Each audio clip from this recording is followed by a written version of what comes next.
It's good to start on time. People appreciate when you start on time. Definitely, definitely. Okay, so we are actually live right now. So I don't know if you can see the little Mm, clock in the upper corner there, yeah, I can but see that. Yeah, I can see it that. lets us know when we're live. So um, I'm not really concerned about who's actually here right now watching the show. Okay, So what I'm going to okay, do is give it a second because it's a live. They're going to be able to, if anybody's really interested, they can go back and watch the show after. I'm just going to bring it up to my page so I can actually see it and got to make sure there's no feedback. The one thing I forgot to do when I was preparing everything is making sure that um, it was not there. So I don't know. There's one viewer. I don't know who it is, but someone's decided to join us. click in. All right. So one quick second here. We're going to do make one adjustment and get this done. And whoever that was gave a thumbs up. Renford Jeffrey. Okay. Hey, Renford. Welcome. Yes, we are discussing submission today. And okay, here it is. Okay. So for those of you who are going to join us after, because there's really nobody here right now, I want to introduce Sharean Edwards. And Sharean and I actually know each other through photography. I think we got together to do a photo shoot the other day. And actually, I have some more photos to share from that. I'm waiting until I get all these conversations out of the way.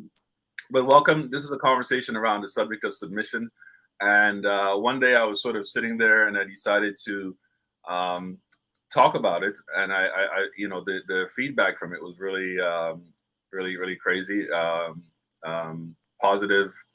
Uh, it was all positive. Even the disagreements, even the conflict-based stuff, everything was positive because we created a conversation. And the suggestion was to have a further dialogue around the subject, and that's actually what we're here to do right now. So, Sharean, I want to give you a chance to introduce yourself to the audience, let them know who you are, whoever is going to be here, and just take it away. All right. Thank you. Thank you, John Paul. This is a great opportunity to be here this afternoon. My name is Sharean Edwards. Well, I go by Edwards Fairman as well, but I'm the owner of Empress Business Solutions. And like John Paul said, we had met on Facebook and had done a photo shoot together. But what drew me to the conversations in his different posts are the conversations that were coming about. And I'm very much a person that likes deep conversations, thought provoking conversations, things that not only help you to have a better understanding of people, but in those conversations, you tend to learn a lot about yourself. So this is one of the topics that was going back and forth, and as soon as I saw that there was an opportunity to speak more on it, I was like, yeah, I'm interested. I'm interested because I think it's necessary for us. And I don't know, I just for myself, I find that this past year has been a year of growth and a year of understanding and just focusing on some of the talents. So for myself, I like to write, but I also like to have these conversations with different people, different walks of life, and I always come away learning something new, not just about other people, but about myself. And I feel that that's what helps to elevate us and to put us at a more conscious level of understanding ourselves as well. So I'm I really like that word, happy to be elevate. here. Uh, Sharean, there's a sound that's coming through on your Okay. side from movement, but I don't know what it is. I don't Oh, know. Is it your it could earrings? it could be like Wait, when I hang move on. my head like that. Oh, yeah, yeah. That's what Okay, it is was. that better? I was Because like, the mic I is was right like, here. that's what it is. Yeah, I was gonna let you finish and then address it there. So Okay. that's perfect. So let's jump right in. And I'm glad that you were able to make it because I mean I could have had the conversation by myself, but it just wouldn't have been as interesting. And I think I slept 3 hours in the last 24 or whatever it's been, so Yeah. it would have been not as on the same level. But I want to sort of start by whenever we get together to have a discussion around anything, we should sort of come up with a shared definition of what that thing is. And what I believe is important right now is that we define what submission is. So I'm going to sort of just take the definition that I was able to grab from Google, which anybody has an issue with that, they can go to Merriam-Webster, Oxford, Cambridge, whatever, and find their own definition. But it says the action or fact of accepting or yielding to a superior force or to the will or authority of another person. And um, I love that definition because, and we were talking just before the show started here about breaking it down into a couple of different components and really the action. So with submission, there's got to be an action. There's got to be some form of uh, uh, visible, audible, like you've got to see something happening, right? Submission is not a case where, well, I think it starts inside, but there's an outward expression associated with submission. And so this says the definition says the action or fact, in fact of accepting or yielding. And I like yielding. Yeah. In a lot of the conversations we had, I settled on yielding as a to appease, I would say, those, excuse me, who had an issue with the word submit. I personally do not have an issue with the word submit at all. It means nothing to me. The word means absolutely nothing. There's no negative connotation to me. I think largely due to the relationships that I've had. You know, so and I think we all have our individual, and I'm gonna get you to share about yours in a second. But so yielding to a superior force. So I think yielding to a superior force is sort of, for me, I spent a lot of years in the clubs, had a security company at one point, did a lot of bouncing in Toronto, a lot of security work. And one of the things that I had to learn to do was to assess situations and determine when I was going to yield and when I was not going to yield, when I was going to submit and when I was not going to submit. And when you are doing a door or a club, you've got to make those decisions, you know, and I mean, I think police officers make these decisions every day. Gang members make these decisions. I mean, because these are the places where you're going to find superior force. In the army, you're going to see that as well. You're going to see that in conflict situations, you know, nations fighting and so forth. And it says, or to the will. And I think the component about the will, that's a little bit different. I think we see the will expressed in individual relationships. So, you know, for example, you're in a relationship, I'm assuming, and understanding in the context of that relationship, there's going to be your will and his will, your will and his will. And, you know, like, for example, right now, I mean, I think you said, you know, he's preparing supper and you're here doing the show, right? And I mean, I don't know if you dropped that on him or how that came about, but there has to be, I think we all have our individual wills and we express our wills as we go through life.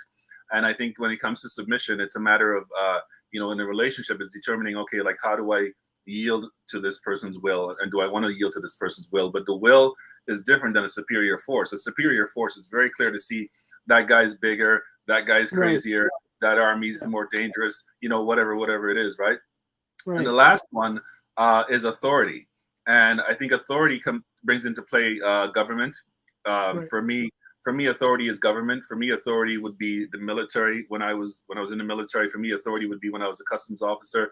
You know, there's a hierarchical structure of leadership. For me, authority would be if I work for an employer. They have authority over me. Every time I have an employer, they have authority over me. Any situation where somebody and we have an agreement, we entered into a relationship, and I acknowledge their authority over me, I believe that is another place where submission is required. So I think when we discuss submission, nice earrings, Happy New Year. Hey, Deborah, that's you. I don't have earrings on, so thank you. But I think when we discuss submission, we've got to sort of break it down into the various parts, because the word in general it does have a negative connotation. My boy Jason Monroe, who is going to be joining us next week, we're going to be discussing a little bit more about the second part of the conversation, which is, does it go both ways? But really and truly, as I said, there's a negative connotation associated with it. And I think for us today, what we want to do is look at the various components of it. So what I want to do right now is pass it to you, Sharean, and have you sort of share your perspectives, thoughts on the subject. Okay. Well, as you were speaking and breaking it down to the different points of submission, what came to my mind is, as children, as we being born into a family, that first experience of being submissive or being in submission is to our parents. And we look at them as authority, as we look at them as people we look up to. So it's kind of like, even from a small child, as we are starting to come into our own, we realize that they are the authority and they are the ones that we need to submit to. It's only sometimes some of us, I can't say for others, but in our when we become into our teenagehood, or we start to feel that we have some of our own authority, is where that submission might be challenged or might be compromised. So, in that context, I'm thinking that's where we start to understand or even experience what being submissive could be. And depending on your upbringing, that submission could be a positive, experience. But then also, if you're submitting to someone who is not leading you directly, that's where, it can become a challenge. And why that person, the person in authority who thinks that they have all these rights don't necessarily have them, because, or in the context of the person who's submitting or listening or looking at this person in authority, once that relationship gets what's the word I'm looking for, like sort of um I guess compromise, I could use that word as well, or there's something that doesn't seem to flow right, or that person does not look like authority anymore, that's where the struggle comes in. And maybe that's where the negativity comes in, because you're submitting to someone who's not in a proper authority. You know what I mean? So I guess that's the first context that came to me, is like, oh, I'm thinking of my own childhood of being submissive to my parents, and then as I grew, starting to learn life on my own terms, and I wasn't rebellious. I'm not saying I was a rebellious teenager, but You I could sure? see where that, yeah, no, I was a How good do we girl. how do we verify that? Okay, that's all I'm saying. Well, I mean, you know, but I mean, it's a great point to bring up, because I mean, the thing about submission is you talked about recognizing the authority, and I think you know. Okay, before I go there, let me go back. Let me Yeah. let you finish, and then I'm going to go back there. But that's a good Okay. point. I think it's something I'd like to come back to. Oh, are you done? Oh, yes, I'm done. I'm done. Oh, okay. Um, well, yeah. So we discussed the word itself, and yeah, the word is. I mean, I was surprised at the reaction to the word. Just a little bit about myself. Like I was raised by my mother till I was 8 months, and my grandmother going forward, and I Mhm, definitely had to submit to my grandmother. It was very mhm, a very harsh environment. mhm, And then from there, I think the next major experience would have been reconnecting with my mother and submitting to her will and her mhm, authority in my life. And then the next phase would have been the military. I was a child soldier in the military at 14, and I mean, mhm, from there I went on to I was in the Canadian military as well. I've been and I was in a church environment for about 20 years, where quote unquote yeah. considered like a cult, but I've been in a lot of environments where submitting my will was a requirement of the relationship, Mhm, right? yeah. And I think what I like to look at things as from a relationship basis, because as you talked about parents and children, it was definitely a relationship there. And what I was reading yesterday is I was doing a little bit of research outside of what I already understood, and we look at the family structure. One of the essential things for a family is unity, harmony, right? And if you think about it, you get into the car with your partner, and you guys are deciding to go downtown, but before you can go downtown, there's a disagreement as to how you get there. So the question is, does the car move until that disagreement is settled? Right. Right? It doesn't. The Yeah. car goes nowhere until that disagreement is Right. settled. And I think one of the things that we see is that submission is a requirement for movement in Right. relationships. It's a requirement for growth in relationships. And what I find is that, yes, the word is problematic. So for the rest of the show, we'll use the word yield. Yes. Okay, I like that but word. but the bottom line is that it's all about movement. It's all about growth, right? For a parent, the goal is to raise that child, right? Right. For a partner, the goal is to love their spouse, or love each other and support each other and encourage each other. But it's all about movement as well. Government as well. If you break it down again, superior force. If a nation is coming against another nation, one is superior, one is not. It's still the goal. The outward goal is movement. It's to Right. create. And with a lack of submission, where there's conflict, there's no movement, there's no growth, there's no Right. expansion. And I think when we look at the world right now, we can see we on any given day we can look at pretty much every country, every nation, and see what is taking place in terms of submission being a problem for individuals. Like we've grown to this place where we lack the tools and the will, the capacity to submit. You know what I'm saying? So look at COVID.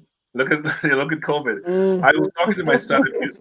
I was talking to my Good son a few minutes example. ago before hopping on here, and he's in Halifax, and we were just messaging, and we were talking about the fact that 18,000 cases here on New Year's Eve, I think it was, and just what that means, and we were talking about again the government doing what it's doing, and the government, just the government. We were talking about the government Right. and what it's doing. Well, what I said is it's a tough situation. Like I've heard a lot of people talk about COVID and criticize the government, but honestly, if you go through our electoral process and if you sit in any seat, you function according to a structure that's been in place for a very long time. And one of the Right. problems with that structure, there's a lot of economics associated with that, and we've not been concerned enough about that to change it. But now that Mm. COVID is in place, we're seeing the effects of that. So in other words, our prime minister, he lobbies and he's got supporters, and there's a lot of money coming behind that. But a lot of the money that's coming behind that, they have interests in society. Right. It could be corporations, it could be whatever, social, economic, whatever it is. But the thing is, this guy has to figure out what he's going to do for the majority of the people and to Right. please the people who are putting him in power. And we here are in a situation where we get to choose: do we submit or do we not? And I remember when this Mm. first, I don't know, maybe about 2 months ago, everybody was just going crazy on social media. And I'll say going crazy because I believe some people really lost their minds and did things and said things that they shouldn't have said. They quickly regained it, and there's a lot of silence now. But the bottom line is that the whole vaccination thing was, again, an example of people not wanting to submit to the Right. government, right? Right. And in some cases, not just the government, but submitting to each other. And that's where really want to. The reason why I brought up the whole issue of submission is because I believe that we are in a place in life where we have to really consider the importance of submitting to each other, regardless of the nature of the relationship, because there's so much conflict in our world right now. There's an Right. enormous amount of conflict, and the conflict is created. Like, let's say, for example, I sit here and I create a conflict situation with you by saying something that I know is going to inflame you, right? And I Mm-hmm. just choose not to back down from that. This show goes nowhere. All people are watching is you and I going back and forth about it, right? But the point is that at some point, one of us would have to choose to submit to the other's will. There's Right. no authority here. I don't have authority over you. I'm not a stronger force. I'm not in your presence. I'm not threatening you in any way, shape, or form. So it's basically the two of us with our wills and one of us choosing not to submit. And so for me as a pacifist, a person who puts peace above everything else, um, Mm-hmm. it's important that submission be a conversation that we have. Oops, I forgot yielding. I said I would Yes. use the word Yes. yielding, right? Um, Yes. so and that's really what it's about. That's what spawned it. But on a global basis, everywhere we look, all relationships, this is a challenge. And I want to just bring this up here because Renford asked the question, why is submission important? And I think we just answered that question, Renford. I believe submission is important, and I don't know, Shireen, you tell me what you think. I believe submission is important because it has the power to create peace. But even more so, I haven't fully sat with this and thought it through, but I'm going to throw this out there. Nelson Mandela, he was in prison for 25 years, and at some point he submitted to the reality of his situation. And then he came out, and the man that came out was a different man than the man that went in. He went in as a member of the ANC, a freedom fighter, quote unquote, if you want to say the warrior. He was an enemy of the state for the most part. That's why he was in there. But he came out a different man because of really he submitted. Right. He submitted to the understanding of his situation. And had he come out the same man, he would not have had the impact on so many people globally that he's had. I think what happens is we don't see it working. We see it working, but we don't recognize that's submission, yielding. You know what? I'm going to use the Yeah. word because I'm just kidding. But, really and truly, I think, it's important because it creates unity, it creates peace. It also can save lives. I mean, if you think about the consequence of disunity in a society, in a relationship, disunity, I mean, I don't know, you've done, I don't know what work you've done with domestic violence or with those situations, but definitely when you're talking about the will or superior force, in most relationships, men are superior physically to women in terms of their capacity to create dangerous situations and violence, right?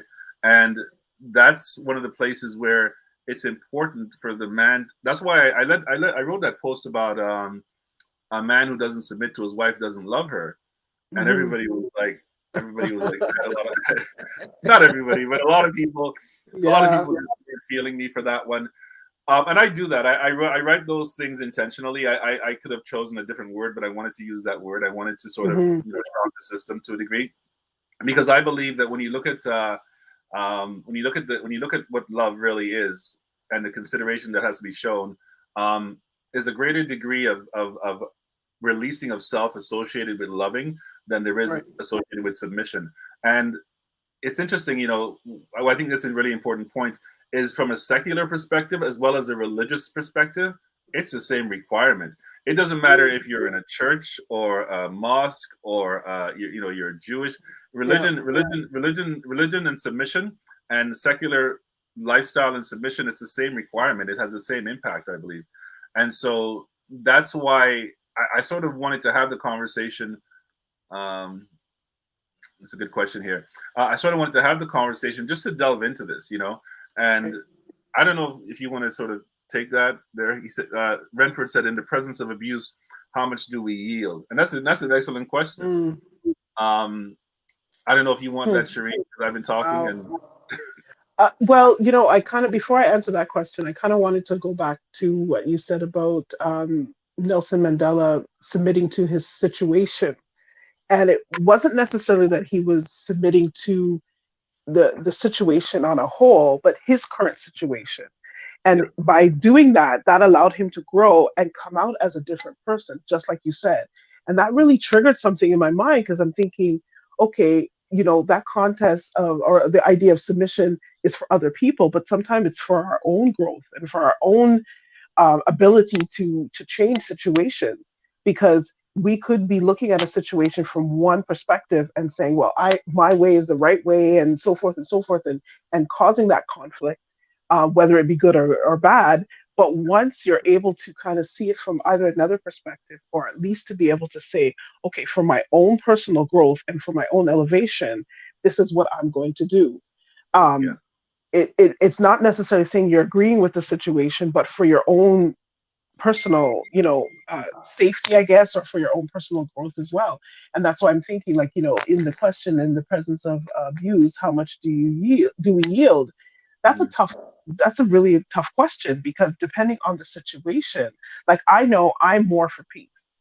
And yeah, I've been in situations where it could have escalated, but because I prefer not to argue or not to fight or not, and I don't think it's me being submissive and saying, oh well, you are right and you have the upper hand. It was just like, okay, so if I fight back, what will be the outcome? But if I yeah, pull back and yeah, hold my tongue or walk away, or what will be the next outcome? And I found, for me, being in a relationship that, it wasn't physically abusive, but the language and the treatment and everything was just like, and I'm thinking, okay, if I keep protesting, it's going to prolong. And yeah, for me, I just didn't want to continue to be in that negative environment. So sometimes, yeah, somebody might say, oh well, you could have said this or you should have said that. But especially when there's children involved, I chose not to speak out, or not to speak of, above, and continue the argument. And when I made a decision to leave that relationship, it was kind of like in silence, and it was kind of surprising, but I knew that it was the best thing for me. And years later, by holding my tongue and not, fighting back, or and what might look like submission, it was more for my own growth and to protect my children and to be at a better place where I am now. And I won't go into all of it now, but I knew for a fact, I didn't know it then, but I know for a fact now, the route that I chose to not speak out, or not to fight back, or not to um, contradict or spread, news or whatever, or to talk bad about this person, has now benefited me years later, because of the level of respect that I gained, or the Yeah. the the way my children think about me or think about the world. So I think there has to be a point where you have to look at it. What is the benefit that's going to be for me? Okay. So there are sometimes you do need to speak out and you have to deal with those consequences. But is there a time where, wisdom comes before that and says, let me not speak out, let me submit for my own benefit? I love that word, wisdom. Wisdom. I could just literally stop there because Mhm. with the definition we had superior force, the will of another, or the authority of another person, and for me, um, I think what happens is the emotions get involved oftentimes, and emotional regulation, emotional intelligence does not come into play because the person is dealing with whatever they're seeing in front of them. And I've been in arguments with relationships and whatnot, and it can be very overwhelming. All you can see at some points is just what's right in front of you, that argument, Right. and it takes a lot of self control to actually change your perspective and just really look at it a different way. I'm Right. just gonna get this comment off of here. I gotta figure that out. But I love that because I think self control, wisdom, choice. People have. I think we need to recognize that when you're in a situation where someone is hoping, expecting, believing you're going to submit, when that's at play, um, something needs to be done. A decision needs to be made. And the thing about submission, the way I look at it, and what I tell people is this: for me, in my experience of life, and I've had to submit from a very young age to different things. Um, it's the most powerful experience I can have. And Right. there's a story I want to tell. It involves Lennox Lewis. I was at a club in Toronto bouncing at a Spectrum many years ago, and he had just won the title, the gold medal in Olympics or whatever I think it was Mhm. for that. And I didn't know who he was, so we were at the Mhm. Spectrum, lined up with people. We were outside, and I was running it, and he walks up with about three or four guys, and he just walks right up, and he's trying to walk in, and I stepped in front of him. I think we're about the same height, and I was like, I didn't know who he was, and the guys are like, "Yo, JP, that's Lennox Lewis," and I'm like, I don't know who he is. And my thing was, and he said something, and my thing was, it doesn't matter who you are, you're not getting in here. There's a line, and that's how Right. I was back then. I wasn't being Right. rude. I was like, just like Yeah. this is a little Doing your bit too much, job. Yeah. and and you know, and somebody said something to me, and I thought, well, if he hits me, I'm just gonna get some money. Like my brain was always sort of working, right? Um, you know, and the thing about that situation though is Lennox submitted to the authority that was present there. It was a club. He was Lennox Lewis. He could walk into any establishment he wanted to. I didn't know who he was, and I was like, "You're Right. not walking. It's not just walking in." And he stopped. Right. And when I realized what was at play, I stopped, and I was like, "Okay," I let him in. Mm. Like both of us submitted in that situation. Now, I'm Right. not saying Lennox Lewis would have been out of his mind to strike me or anything like that. But what I'm Mhm. saying is, it could have become a situation if our egos didn't back down, where it Exactly. could have gotten worse.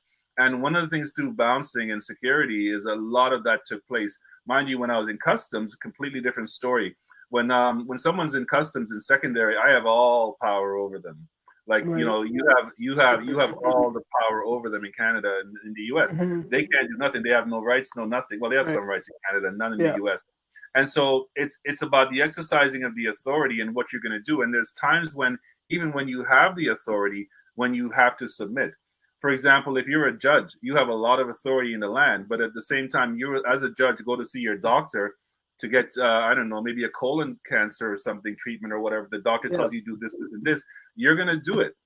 You're Yeah. going to submit to what your doctor tells you to do. Why?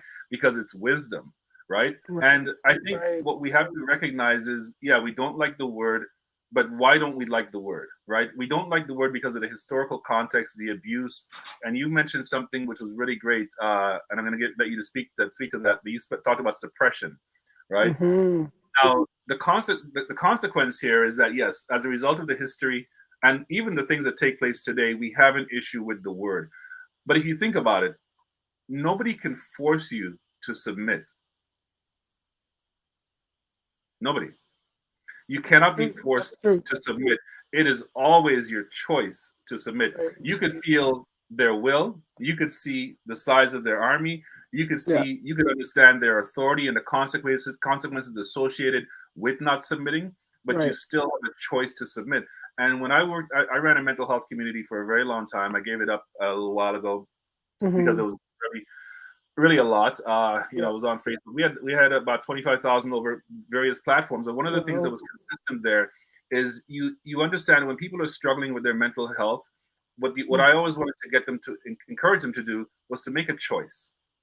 It doesn't matter what you're experiencing. If you make a choice every day, first get up, eat, shave, shower, call someone. And I used to say to people like, try going to the grocery store every day if you're in the home a lot. Like don't buy Hmm. groceries every week, buy groceries every day. It gets you out of the house. But Get it, it you. it really was the accumulation of choices that you made that created life within you. And Right. my father named me after this dude, Jean-Paul Sartre, an existentialist philosopher, and he did a lot of work on choice. So fortunately for me, I had the opportunity to really understand choice theory and what choice was about. And choice, every human being has choice. In fact, there was a guy who wrote a book. If I wasn't live, I'd hop and get it. But it was about in a Jewish concentration camp, and I think it was called Night. Eli, somebody would probably know it in the comments. But he wrote this book, and he talked about what it was like being in the concentration camps, and even then, the choices that Jews were making. How like his fellow Jews were making, and the different choices that were available to them. But the point he was making is, regardless of the circumstance you're in, you have the capacity to make a choice as a human being, and that's on a secular level. He was writing about Hmm. it. Biblically speaking, right, from a Old Testament, New Testament perspective, biblically speaking, we know as well God gives us the choice Right. that we exercise the choice. Like for myself, I'm fully aware of what it means to be a Christian. I've chosen not to live the lifestyle, but I have an abundance of knowledge around it. But I Right. still have made the choice. Now, I say this now simply because it's just a part of the conversation. Is Right. it logical? No, it's never made sense, and that's one of the things I'm working at changing this year. But Hmm. the fact is, I have the choice. I don't have to Right. submit to Christian doctrine, even though I understand it. God Right. gives me the choice to submit to it, whether or not I choose to. There are consequences for my lack of submission, but I still have choice, and because of that Right. choice, it is always the most powerful place in which I stand. Right. And that's what I try to tell people. It's like, you have an issue with submission. Yeah. Somebody wants you to do something. Sure. Somebody's threatening you. Sure. But you still have a Still have choice. a choice. And, at the end of the day, you can take responsibility. And that's why the other day I was talking about men and I was blaming men and whatnot. And, I own that. And I'm going to do another show on that. But again, it's the exercising of choice. Historically, we as men on a societal basis have made choices that have affected women, and they have submitted to those choices up until conversations started, which spawned the feminist movement, which Right. creates a situation where the goal is to give women the same amount of authority and power so that they themselves can determine the choices that they are submitting to. But it's the Right. same game, different Right. players on top, Yeah. fundamentally the same game. And so that's why, I wanted to let you talk about suppression Yeah. though. Hmm. And then we can come back to some of the other stuff. Okay. Okay. And just before I do that, when you talked about choice, choice is also an action. So whether you choose to do yes or no or whatever, there's still some action in play, and that's tying in with what you said. Submission is an action. Yeah. Suppression. I, Sometimes I wonder if it could be a fine line because with submission, it's your choice to submit. With suppression, it's someone um, pushing or someone instilling their thoughts or their way of life or their beliefs on you. You're right, you still have that choice to submit, but sometimes um, just to not be in that negative space or not to feel um, like sometimes I wonder if people suppress, or let me speak of myself. In my past of feeling suppressed or being suppressed was to keep the peace or to not look like I'm being defiant or disobedient or that type of thing. Where if I submit, it's like, oh, I'm being obedient. But if I don't submit, I'm being disobedient.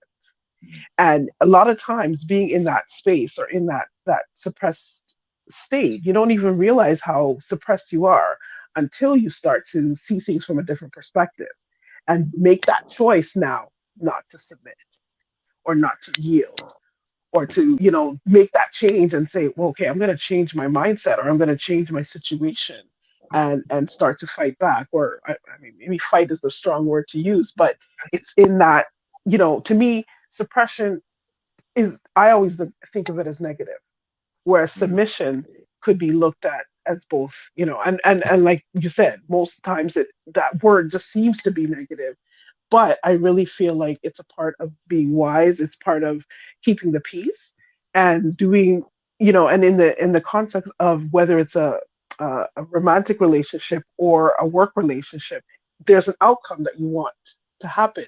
So if you're submitting, with your job or whatever, the outcome is, performance, or you're going to get, recognized or whatever it could be.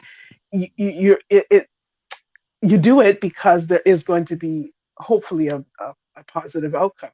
In a relationship, the same thing. There's a choice to be made. You can both butt heads, but you'll never get to that next point. And in sometimes, and I know I may be going off on a tangent, but in that act of submitting and saying, okay, let's go with what you choose, then the next time it could be what I choose. It's also coming to that what's the word?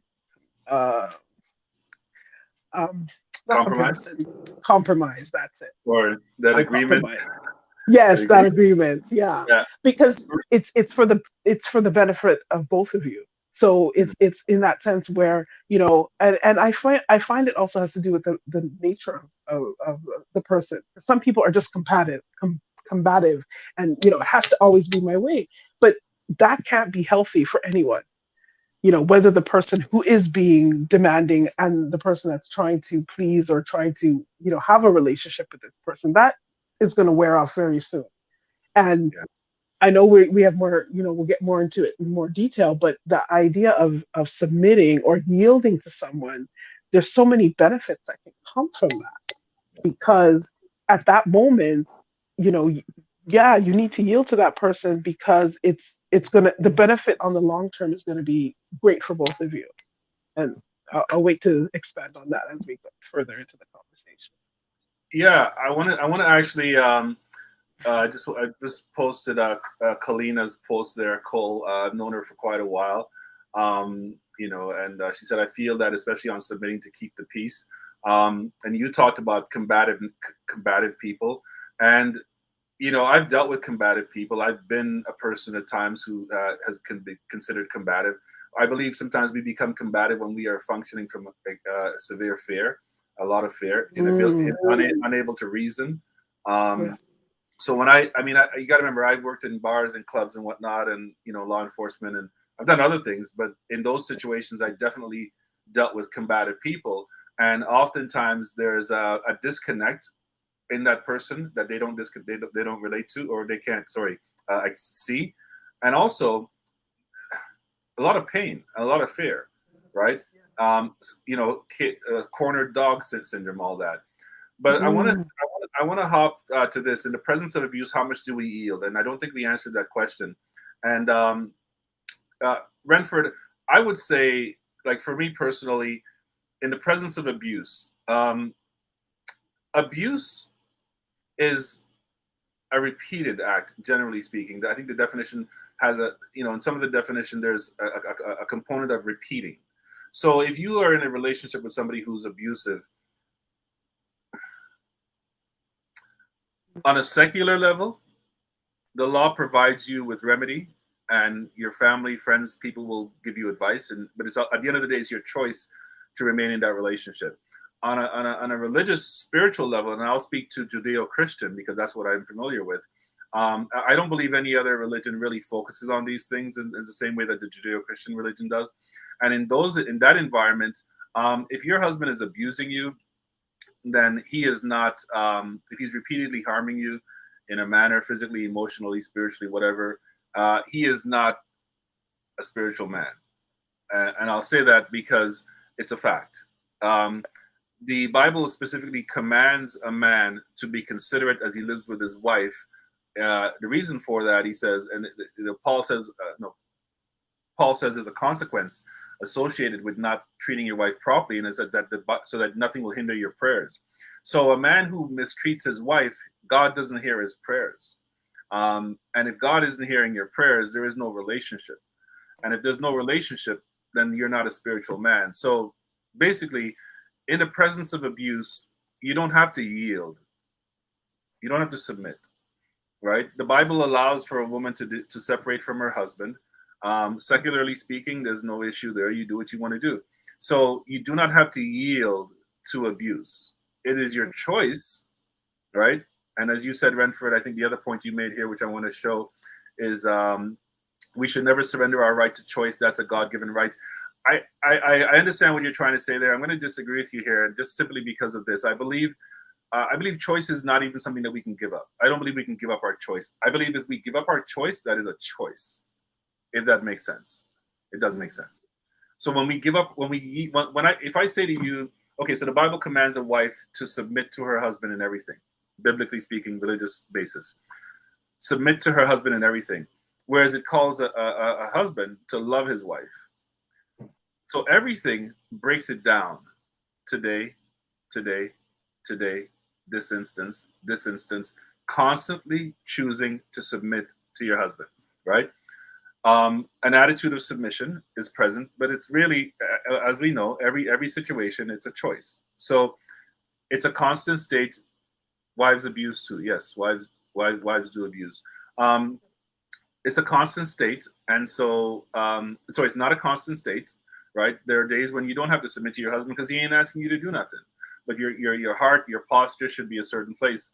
I guess the point I'm making is that the husband is called to be in a consistent state of loving, a consistent state of patience, of kindness, of showing her a certain attitude, which creates an environment which, when the need arises for her to submit, she is comfortable and feels safe to submit.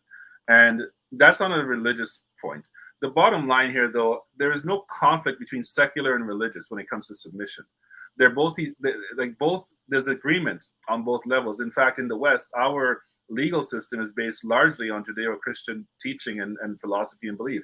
So we recognize that. That's why our law we have enforcement with the police. We have legislation coming through government. We have laws being made, and the laws call us to submit to each other.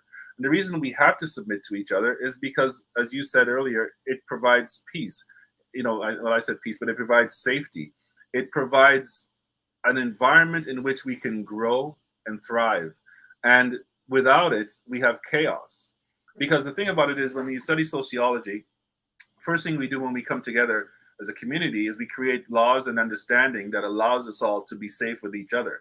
Like anytime a woman meets a man for the first time, she's going to create an environment in her mind. It's like, okay, check this, check that, or whatever. Like nobody just goes out and associates with somebody else without making sure there's a safety component factored in there. And that is what submission does on a societal level. It helps us to be safe with each other. If I walk into a room and I know that I can submit to the bouncer at the door because he's making sure that none of the other guys walked in with their guns, then I can feel safe. You know what I mean? I can use so many examples. It's overwhelming, right? But it's all around us. Even in this point right now, my will, we're having a conversation, I'm talking, I'm looking at the time, and I'm like, okay, now I'm going to pass it to Shireen because she might have something to say. But it's like breathing. Right. And so what I'm saying is what I hope to have come out of these conversations is that a couple of people will change the way they look at the word, because there's nothing wrong with the word. It's the same as like when we talk about, I saw somebody talking about religion being the cause of a lot of our societal problems. And I was like, no, it's not religion that is the problem. Well, at least in terms of the Judeo-Christian religion, there's not the religion that is the problem, it's the religious that are the problems. It is the adherents, it is those who, is it in our flawed expression. We create the problems in our flawed expression of the religion. And so by our choice to not practice everything, our selfishness, etc., we create the problems. And again, it's our lack of willingness to submit to what the book actually says. And that's why for me, I don't call myself a Christian, and I'm not, because until I make a decision to fully submit myself to what the book says, which I'm there, but what no, the reality is, for a long time I studied it, and I made the decision, I stepped back and whatnot. Yeah. And the reality is, if I didn't want to be complicit in something that I see as a major problem societally, which is that we don't take it seriously and we pick and choose what we submit to, Right. Right. and we yield to whatever, right? But the bottom line is, we understand, for us to create a healthy society, for us to create healthy environments in our relationships, in our workplace, in even now, COVID, like the whole vaccination thing. I am very much against forced vaccination. I was very vocal about it. I was Right. very much against the conflict-based situations that I saw arising here. People saying science this and science that. People who were talking about science, who 2 3 years ago they had a problem with what science did to black people. So you know what I'm Right. saying? Right. I destroy arguments with my mind. I'm like, and then sometimes I have to keep my mouth shut. But the bottom line is, we had no real argument. The bottom line is, we were forcing people on both sides to do what made us feel comfortable. Nobody wanted to submit. Everybody wants to function from their fear, and that's why I wanted to have this conversation. Shireen, what do you have to Right. say? Right. And you're talking, just going about a bit back to that, safety and being able, like when I think of being able to submit, it's because I'm in a safe environment, or I'm with a safe person, or the situation is safe. Safe in the sense of where I'm comfortable or feeling comfortable. And I use that in the context of a relationship where, I think I mentioned to you too, like, even though, I grew up in a Christian home, and the faith of being submissive, but at the same time, I found it very difficult to, fully, submit in the marriage that I was, because I did not that I felt safe, like I would be harmed, but that safe, mentally safe, or feeling that this person could really lead, or, um, give me that reason to submit. And I know I'm jumbling up a bit, but I just feel that there's some responsibility, there's some sort of environment that needs to be created for someone to feel that they could submit. So, like you're saying, when you're getting to meet someone, you may not submit right away, or yield right away, or agree with everything that's being said or done or whatever. You're gonna, maybe stand a little bit more formal, like I want to do this or I don't want to do this, because you haven't built that feeling of trust, or comfort, or that level to say, okay, if I go with what this person says, then it's going to be safe for both of us, or it's going to be beneficial to both of us. And why I say that is, I'm in a new relationship, but what I found is the the way he handles himself gives me that safety to feel like I could submit. So if he suggests, okay, let's do this way, or you should cook this way, or whatever, I'm thinking it from, one, a sense of wisdom and experience, and you have a proven track record that this is the way to do it. Now, it may not be the only way to do it, but in that context, I will feel more comfortable to say, okay, yes, let's do it that way, because of that trust that's being built, and that safety. And even your comment of saying, a man that does not, can you repeat that? About, I think you said, a man that does not submit to his woman doesn't love her, or a man Yeah, that doesn't submit to his wife doesn't love her. yeah. The argument I was making was simply Mhm, that, if a man does not submit to his wife, he does not love her. And I mhm. worded it that way intentionally, but the basic thing is that submission in a marriage is an act of love, I believe, on the Yes. part of the man, Right. right? And Right. go ahead. Right. And so that's what I'm saying. Like, so as you're building that relationship to, it may lead to marriage or whatever, but at that point, you want to know that you are building with someone that you could feel would submit to you as well as you submit to them. And I think that's part of what makes things feel so different, because if you, someone who say, well, has to be my way, or demanding, or very controlling, that person won't be able to submit. They're not even submitting to their own selves, because part of submitting to their own selves is having that wisdom and self control, or having that ability to say, okay, well, this. I'm going to take a step back and see, maybe their way is possible as well. It does not always have to be my way, and that comes with yielding. It comes with, um, I think the word I'm looking is being vulnerable. Because sometimes, like you said, fear is what causes people not to want to submit or do. You know, it's once you're feeling vulnerable and comfortable enough to say, well, hey, I will do it that way, or I will try it that way, or whatever the situation could be. And I think that for me, my idea of being able to submit to someone, so whether it's work or a relationship, friendship, whatever, is because of that foundation of safety has been built, or that path towards that safety or that trust has been built enough for me to say, okay, yes, I'm going to agree with that. Because I'm the eldest of five children, so I'm used to, doing things my way, or being the one to lead and say, okay, yes, this way is right. But I think this is a conversation we've also had, JP, is that having adult children, you start to learn from them. And then even in that context where you were the leader and the authority, now they have some wisdom of their own, and being able to submit to them is, for me, has been such a growing experience. And it's amazing, because it's like, wow, so I'm not the only one that can teach, I can learn from you as well.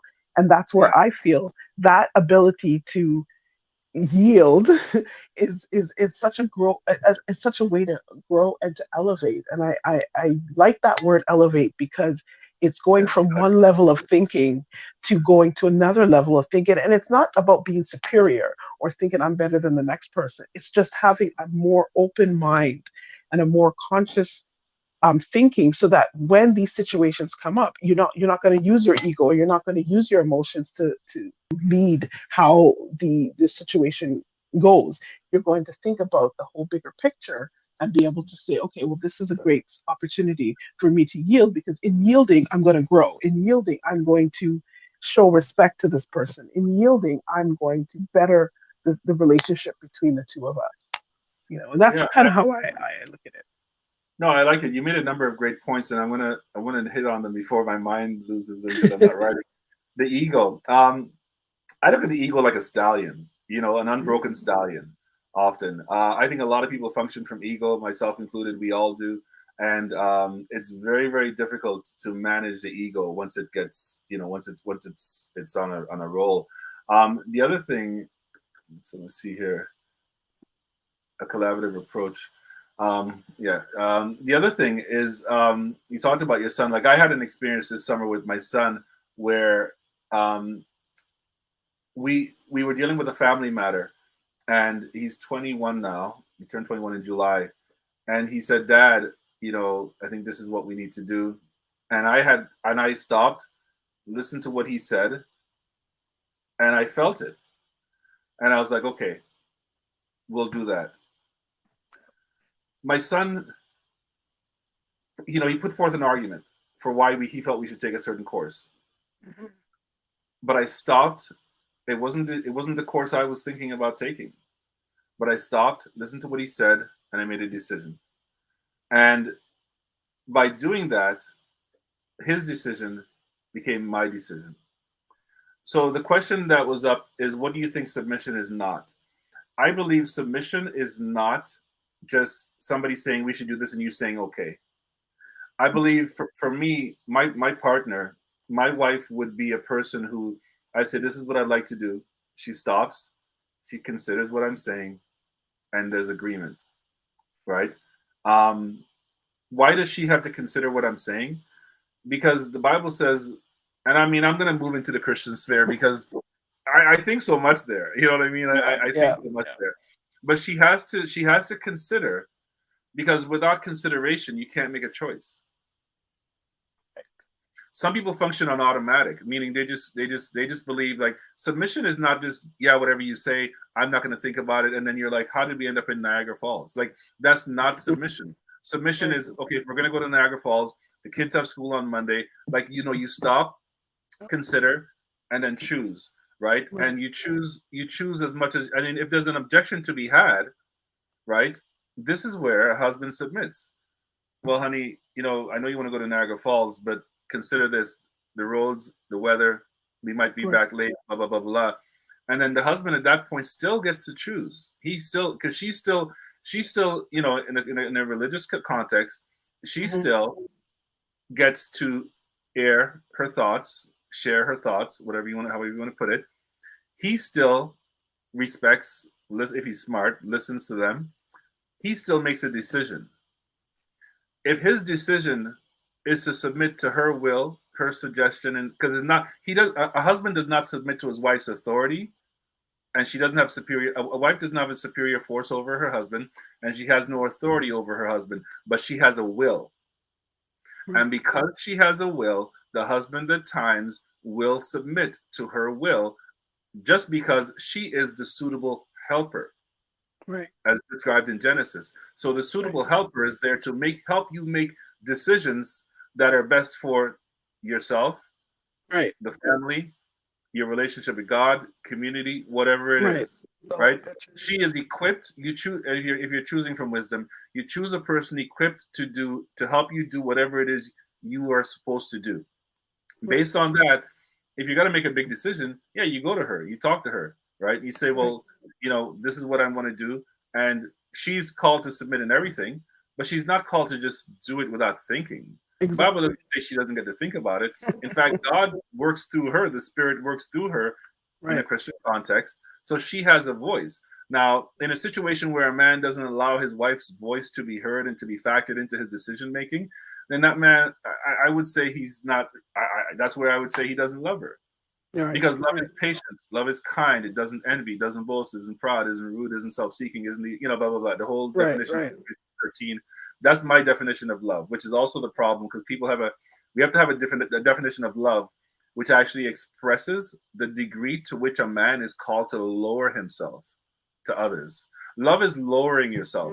We talk about love as if it's like you're. I don't know. Our conceptual perspective of love is like problematic to me. To me, love is a lowering of self. It is putting others before yourself. And if you can't put your wife before you in situations, you will fail. It's there's a really great piece that I read last night. I'm going to leave it for next week here, but really it reinforces that whole thought. It reinforces the thought that in a marriage, and I'll end it with marriages because we're gonna Hmm. next week, Jason and I we're gonna discuss. And you're welcome to join us. There's room for Yes. 10. So Yes. we're gonna discuss does it go both ways? And I mean we've talked a little bit about it here, but we're gonna discuss the degree to which it goes both ways and in all relationships. And you talked about your children. We talked about children, employers, right? Like for me in employment situations, I have presented things to employers at times, expecting them to recognize a manager or whatever directors, understanding this is I have the right to ignore this or whatever. But what we're recognizing from society, smarter employers are listening to their customers and their employees, right? They're listening, and listening is a component. Listening is on the listening is a part of the process of submission, of yielding. Right. You can't yield to what you don't hear, right? And so what we see, Domino's did it. I think Domino's had a huge campaign where they listened to their customers and they revamped their entire pizza making process and their recipe and everything, and they made it part of their marketing strategy, and it worked, right? What we're seeing here, though, is just companies are doing it. Why governments are doing? People are doing it because it's smart. Democracy, the basis of democracy has a component of submission involved in it, right? Because if you think about a democratic environment, it's not a dictatorship where one person makes all decisions and nobody has a voice. What I'm saying is that submission is a part of the very fabric of our society. It is an essential component of our relationships. And I think when we learn to just move past the word and really look at it from a different perspective, if you got to look at the synonyms, again, some of the synonyms are, I think I have them here, I'll post them here. But we've got to do something because, as I said, the level of violence and conflict that's really, that we're being exposed to is concerning. It's concerning and it's very damaging. I think we've hit all the points. The choice is inherent in submission. The power associated with making choices, right, and the outcome, right, harmony, peace, right. In relationships, men lead by loving their wives. One thing you mentioned that I want to address really quickly before we end as well. I don't believe that in a Christian context that a wife submits to her husband. I believe that she submits to her husband out of as an act of submission to God. Right. So, Yeah. so yes, she submits to her husband, yes, Hmm. but her Hmm. submission is first to God in the context of that. So Right. the thing here is then is that the work is in choosing. The Right. work is in choosing, Right. and I think I think here's the thing. The other thing too, we got to factor when the Bible was written. The New Testament was written to Jews largely. It was written to everybody, but a lot of the no, I shouldn't say that. The New Testament, Jesus spoke to Jews, right? So he spoke to people who were raised in the scriptures from childhood, right? So they Right. had an understanding of the structure that we lack today. And I think it's important to us to recognize that that understanding allowed them to make better decisions. So when we look at choosing partners from a secular level outside of religious context, we make choices based on looks, based on intelligence, based on a number of factors, but we don't have the factors that, let's say, they had. Now, it doesn't mean there weren't problems in marriages then, and Hmm. marriages were very different then.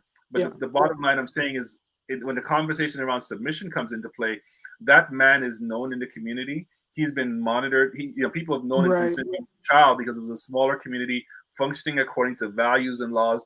His family history is known, like everything is known about him. Take Joseph and Mary. Joseph submitted to God when Mary was pregnant. But I mean, Yeah. the fact that Joseph found out that Mary was pregnant didn't beat her. You know what I mean? Like, you know what I'm saying? Yeah. Like, there, It did there, let his there's emotions. stuff Yeah. here, right? Yeah. And the debate, the thing I want to end with, and I'm going to leave it to you to end, is that Hmm. a man, when a man chooses to yield his will to his wife, it's him loving her. You know, and Jesus in Ephesians, he talks about Bible. Paul talks about how Jesus gave himself up for the church. Right.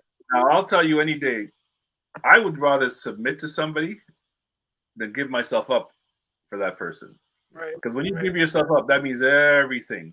Because submission is about your will, what you want. But giving Right. yourself up, when you give yourself up, you're giving up everything. Every Everything. desire you have is here in relation to that person. Right. A wife isn't called to that degree of humility. A wife is not Right. called to that degree of humility. A Right. husband is called to a greater degree of nothingness than a wife is in a biblical context. And so, Right. therefore, in that context, if you find a man who you believe you can submit to, I believe you should, because I don't know. It's just what it is. It's been an hour. It's been an hour. We talked about, I you know, know, definitely. But nobody. I did want, Yeah, sorry. you finish this No, up. yeah, I did want to touch on, when you talked about the consideration, is that's where the love comes in. Because if you're able to consider your wife's or your husband's thoughts, that's where, that level of respect or that level of love comes in, because you're doing it as a unit. You're going to make a decision as a unit, even if it is left up to the husband to make the final decision. You're discussing it, you're considering her feelings, you're considering her thoughts and ideas, and that allows her to be more respectful of you. And we know that in the context of a relationship, men need respect, and that respect, to me, comes with the level of integrity, the ability to lead and to direct the relationship and the family in the right direction to be successful or to have positive outcomes. So when that respect is gone, that's where it's going to be hard or become more difficult to have to submit. And that's when the egos come in, and it's like, all the other things that come along with it. So even if you're not looking at it from the that spiritual perspective, it's about the consideration and the ability to love. And by allowing that consideration is a sign of love. It's a sign of respect and hearing. The decision may still end up being the one that the husband had in mind, but chances are, like you said, if he does really truly love his wife, he's going to consider some of what she has in mind and somehow come together and make a decision that's best for both of them. Yeah, yeah. Renee said we are called to respect our husbands. She said repented first, but and that's what But you were. It's actually funny. yeah, She posted that just as you were saying it. yeah. But he Yeah. has to be in a way, he has to hear from God or be in that spiritual level to earn that respect or to earn Does that he? ability to Does he? submit. Does he? Well, You see, if, if he's not, I mean, we're gonna cut this in a minute, but does he? You see, once you make him your husband, it's like whatever, man. You know what I mean, right? I don't know now. That's a whole nother talk. No, but what I'm saying though, the Bible doesn't say that a man only loves his wife when she's submitting and respecting him, and the Bible doesn't say that a wife only submits when the husband is loving and treating her right. It doesn't. It does because remember their actions are not their. Basically, it's like God has given me this mouse, and I'm to take care of it and treat it a certain way, regardless Right. of whether or not I like the mouse or what the mouse does or whatever. So the condition, the relation is between me and God, and her and God.